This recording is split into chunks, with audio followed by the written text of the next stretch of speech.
It is officially time. We are just one day away from Ohio State and Oregon. 2 versus 3. The game of the century, some are calling it. I don't know if anybody's calling it that. We can make things up, though, on this show. It'll be like the 12th game of the century so far this century. It's time for bold predictions for Ohio State and Oregon in Autzen Stadium in Eugene. I know what you're thinking. Shouldn't these idiots be out in Eugene already? You're right, we should. But we're here in the Woody Hayes Athletic Center on a Friday morning. That's Tim May, the 41-year vet. That's Andy Backstrom. It's me, Spencer Holbrook. Andy, bold prediction, Ohio State, Oregon, 7:30 NBC. Yeah, so this is kind of where I think the game's going. I'm saying combined 4 turnovers for these teams. I think that we're going to get a close game that goes into the fourth quarter.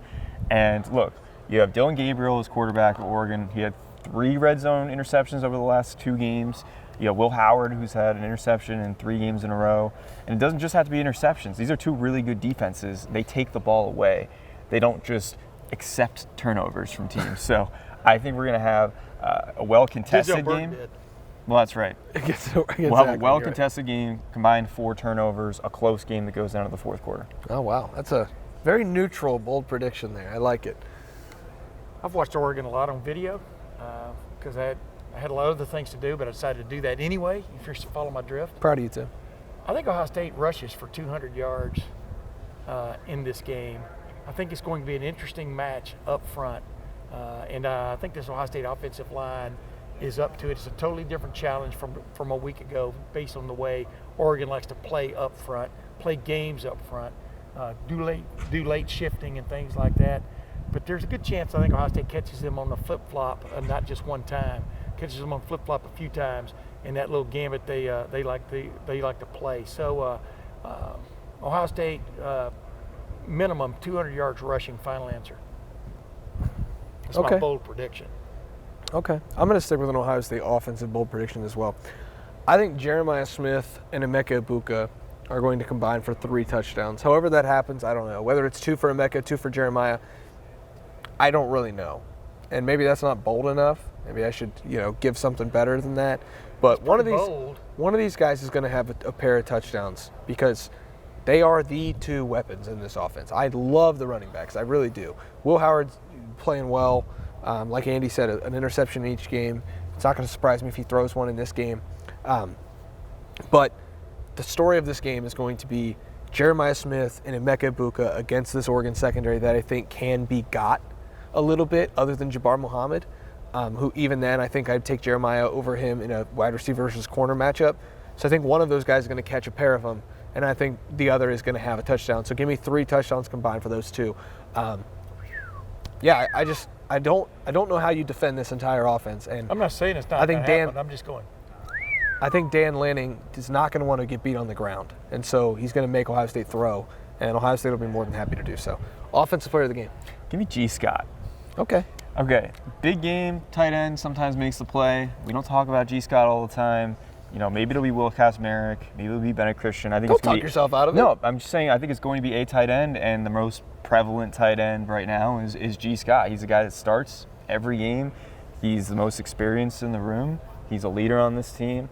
I wouldn't be surprised if on an important drive in an important quarter, maybe the fourth quarter, he makes a big play, and that could turn the game. So, again, I think this is going to be close. I don't know where you guys fall. I guess we'll learn in a few minutes, but I think G. Scott makes a big one. It's funny because it warms my heart to know that people listen to me, that the bigger the game gets, the more you'll see the tight end involved in the passing game. I've been saying that for 40 years, and I'm glad my understudy, Anders Backstrom, not really understudy, co-study, is taking that to heart.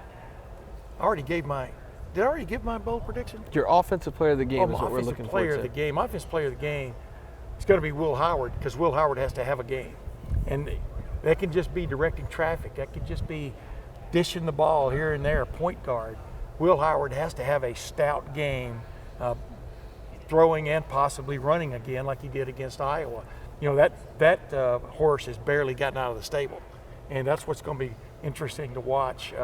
Will Howard maybe making some plays with his legs as much as his feet, or as much as his arm. And Dylan Gabriel, same way on the other side of the ball for Oregon. So Will Howard, final answer. I'm going Jeremiah Smith. He's been an easy button all year. Wait a minute, but you're kind of giving the same prediction. Go ahead now. Okay, that's fine. No, I'm just. He's been an easy button all year. This is the first big matchup of his young college career. Everyone already knows who he is. It's not a coming out party. It's not a welcome to the big time moment for him. Yeah. It's simply, this guy is better than the guy that you line up, and we will exploit that anytime we get the chance. And I think Ohio State will go in with the mindset of being aggressive, being attacking, like Ryan Day has been all year. And if that's the case, they're going to get the ball to number 4. He's the best player on the field. He's going to get the ball. So I think that's as much reason as I need to give for Jeremiah Smith to be the offensive player. When his grizzled veteran offensive coordinator says that a couple of times this year he's gone wow, sitting in the press box where he calls plays, Chip Kelly, that just kind of like backs up your prediction. Defensive player of the game, Andy. JT Tuimoloau, back in the Pacific Northwest. You're going all Pacific Northwest here.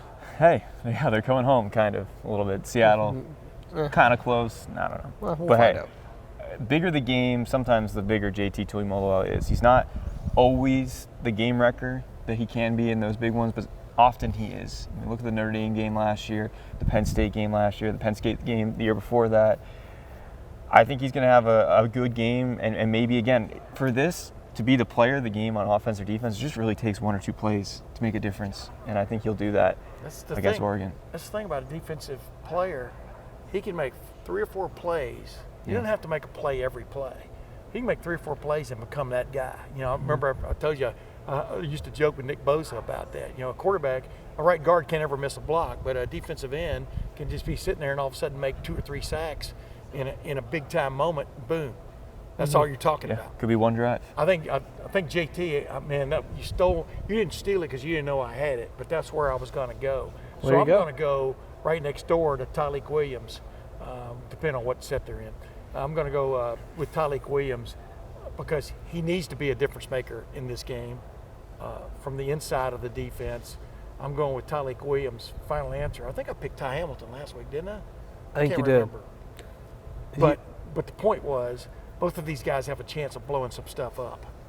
Listen, Like there's the hotel at Tropicana they just blew up in Las Vegas. Did y'all watch that? no. It's pretty sweet. Oh, okay. That's where they're building a new baseball park. Oh, okay. Caleb Downs. Come on. Ohio State, look, I don't normally do this because I'm not a pocket watcher. When Ohio State went into the portal for Caleb Downs, like, money, there's a lot of money involved there, right? Like, we know NIL exists, right? We're not kidding. He's here, and he's making the NIL money for these kind of games. Show up in these kind of games, you earn it. And he's looked really, really good since he missed 3 tackles against Akron. No missed tackles. Guess what Oregon does? Gets the ball out quick, makes defensive backs tackle. Earn it. Caleb Downs, really good football player.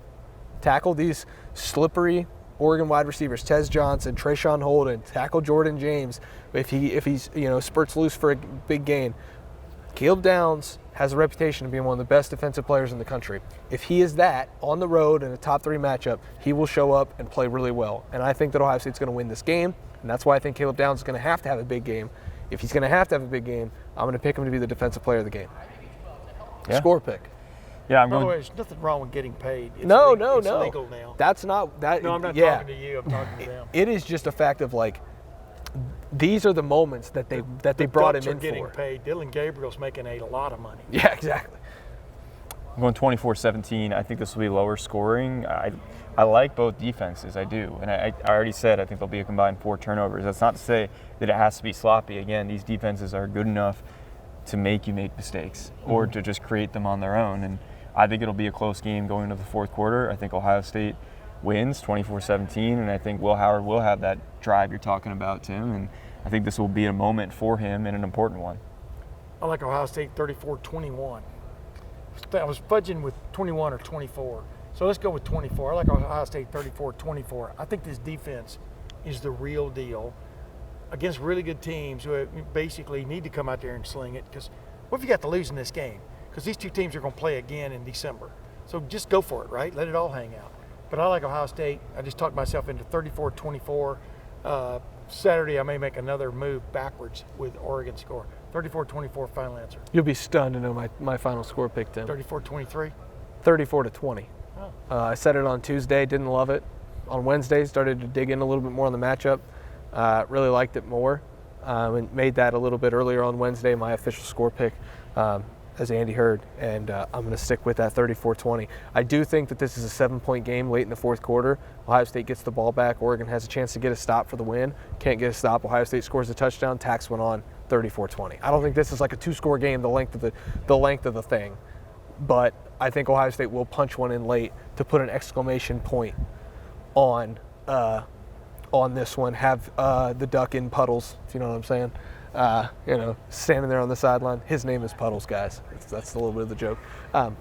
And send Oregon back to Eugene, I guess. Stay in Eugene. Play-by-play there, so that's going to be interesting. See, you're not just predicting the score, you're predicting a play-by-play of how the score will happen. Yeah. So that's part of your prediction. I hope you understand that.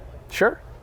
I mean, yeah, if I'm saying that it's going to happen on camera, When the final tablet is written about this game, that will be in it. Put it in stone. Right. Put it in stone. Right. And then we'll have to make it all the way back to Columbus, Ohio, after Carmen, Ohio, after post-game with Ryan Day in Eugene, after a great time in Oregon. It'll be my first time in the state of Oregon, the Beaver State, as they call it. Tim May's never been there. Andy Backstrom's never been there. It's a first for everyone. Ohio State, first time since 1967. The last time Ohio State played in Eugene, LBJ was signing things into law. That's crazy. Now Ohio State gets to go there on Saturday for Ohio State and Oregon, 3 versus 2, 2 versus 3. No matter how you stack it up, it's going to be freaking awesome. People think you meant LeBron James there. You know that, right? Tim May, the 41-year vet, Andy Backstrom, and me, Spencer Holbrook. Thanks for watching. Thanks for listening to this Bold Predictions video, the best one we've done all year for the best game that Ohio State will play all year. It's Ohio State and Oregon. We'll see you guys in Eugene on Saturday night.